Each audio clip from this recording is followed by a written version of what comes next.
Hi, and thank you so much for joining today. Today I am going to talk about some of the science-backed and evidence-based tips to do with losing weight. Recently, if you haven't caught any of my updates, I make updates on Sunday about the pandemic because I'm an epidemiologist and a public health specialist. You might have seen me talk in those updates about how one of the biggest risk factors for both hospitalisation and for mortality, so dying from coronavirus, is actually being overweight or obese. And that is obviously just one of the factors. There are other things like old age and comorbidities, things like lung problems and kidney problems, as well as a slight difference in male to female ratios, so men are at higher risk very slightly as well. Here in the UK, there has been a huge push recently by the UK government to help us to lose weight, to get fit and to get healthy. And the government is suggesting that this is really important because they are anticipating a second spike, or at least the flu season coinciding with a coronavirus pandemic, and the additional challenges that come with the winter months, like things like slips, trips, falls, fuel poverty, all of these things that I've discussed in previous videos, but they can basically cause this culmination effect of lots of people needing to access healthcare all at the same time. And obviously the biggest thing that we're trying to avoid is to overrun the healthcare services, because healthcare services that are over capacity is one of the biggest risk factors for mortality as well. So in that context, the government is actually doing a lot of work to try and help the nation to get healthy. And here in the UK, over 60% of the UK population is either overweight or obese, and they categorise a person's weight using the body mass index charts. And if you have a healthy weight range is somewhere between about 18.5 to 25, or just under 25. Anything above 25 to 29.5 is seen as overweight, and anything 30 plus is seen as obese. So the first tip is actually something really simple, and it is to get a diary and to use a food journal. So scientifically, this is said to help to promote weight loss for a number of reasons. The first is because sometimes we can eat and not realise how much we are eating. So maybe you snack through the day, or you might finish children's leftovers, or you might eat something that you're not sure how many calories it has in, you're not really considering sort of what you're eating, and you might forget some things that you've eaten. You might not realise that certain drinks are incredibly high in calories and energy and hidden sugars. And you might find that you have a lot more in terms of hidden sugars, hidden fats and hidden calories than you realise. So by writing it all down and being really clear, it helps you to realise what you're eating, realise how many calories you're consuming. And also, the other reason why food journaling is scientifically really helpful to lose weight is because it also helps you to identify patterns. So if you've got a journal and you say you write down 9 p.m. ate cookies, or 9 p.m. cookies, or something like that, so you can write your patterns down. It will help you to look at that over a period of weeks or days, months, whatever, to see, okay, well, I tend to eat sugary products at this time of day. And then that can help you to figure out, well, why am I eating them at this time of day rather than other times of the day? Is it because I'm tired? Is it because I'm stressed? Is it because I'm not sleeping enough? So it helps you to identify patterns in your eating. And then when you've done that, you can replace those habits with something healthier. Keeping a food diary helps you to be accountable. It helps you to identify patterns. It helps you to be consciously aware of what you're eating, and it helps you to record foods so that you can be aware of exactly how many calories you're having, where they're coming from, and basically gives you the raw data to go on and analyze what you're eating and what you're doing, so that you can make plans and strategies. And the last concept under the theme of journaling and writing things down is meal planning. So meal prep has been shown to be really, really helpful. So in lots of cohort studies, systematic reviews, and also case review studies, there has been a lot of participants who've said, actually, I don't have time to eat healthily. I'm really tired. I haven't thought about food until I'm really hungry, so I just eat what's available.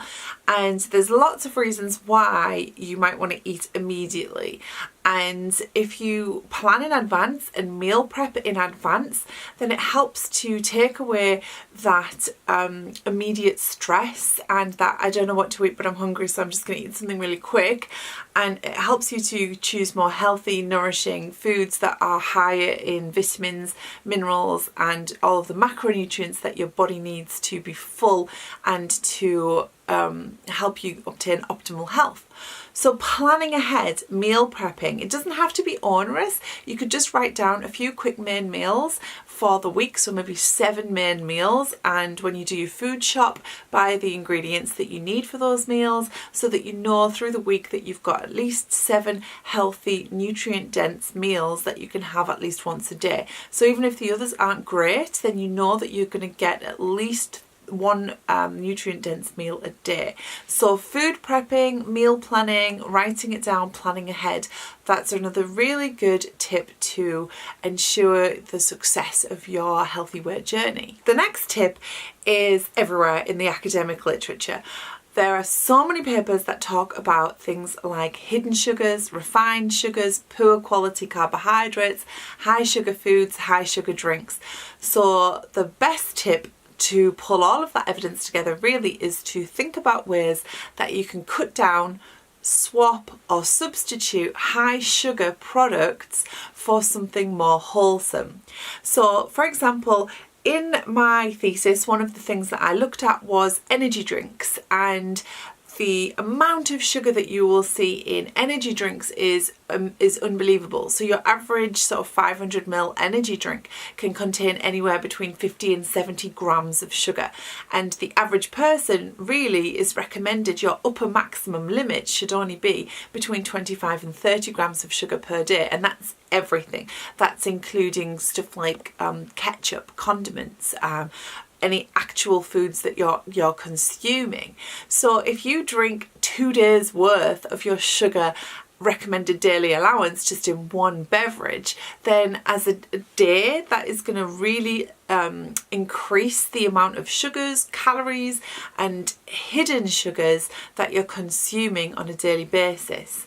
So have a look at where your hidden sugars are in your day. So if you do the food journaling tip, maybe you'll see that actually I do have an energy drink about 3 o'clock in the afternoon. It is full sugar.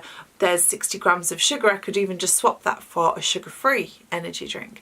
Not that I'm particularly advocating energy drink because they're a whole topic on their own, but as a whole, just to illustrate that sugary drinks are a really easy way that you accidentally or maybe unwittingly consume a huge amount of calories and sugars without really realizing it. And obviously if you do, then that's a quick win to swap those out for something more wholesome or nutrient dense.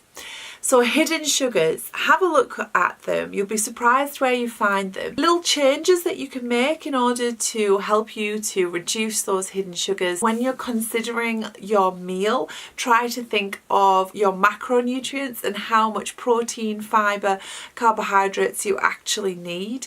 And you can use something like the food guide, like the food pyramid guide, or you could look at your own macronutrient level requirement if you are tracking macros, or you could just go for a relatively balanced meal of vegetables, carbohydrates and proteins. The last 2 tips are lifestyle tips that don't necessarily have a lot to do with what you're eating, but actually have a huge impact on your health and well-being and your behaviour. And then by addressing your behaviour, that can actually impact on what you do in terms of your eating. So sleep and stress are 2 key areas that if we have too much stress or not enough sleep, both of those things can affect our behaviour.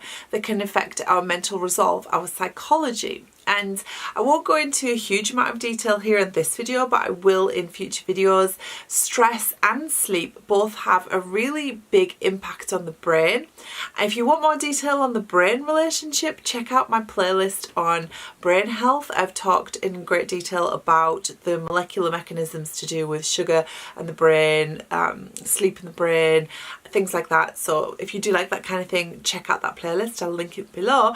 But sleep and stress are some of the biggest things that cause us to overeat, cause us to have much less resolve, cause us to not plan ahead, not think as clearly as we want to, and they generally kind of block us from making healthy choices because we're just too tired and irritated to actually make healthy choices because we've got either too much in our mind because we're stressed, we haven't slept enough and it makes us stressed. So prioritizing sleep, making sure you get a good amount of sleep, can help you to be focused, more clear, more motivated, and trying to lower your stress levels in whatever ways work for you, because then you are more focused and you are more likely to make more healthy choices if you are less stressed. So these are just some of the evidence-based tips that jump out of the literature and that I've used through my academic research and in my practice. So I thought these might be useful and helpful to you. I am going to follow this video up with a healthy food haul so that you can get some ideas of meals to make and some things that you might want to pop on your shopping list. We're going to look at some of the hidden sugars in foods that you might not expect to see in your kitchen, and I'm going to post some vlogs about my own personal weight loss journey as well, because I am taking the advice seriously and I definitely have some work to do around living a more healthy life and achieving a more of a healthy BMI. So I'm going to be sharing my journey. So if you do want to embark on this healthy journey with me, then do subscribe to this channel and keep an eye out for my vlogs, updates and information around living a healthy lifestyle. So thank you so much if you caught this. I really appreciate it, and I will see you in the next one.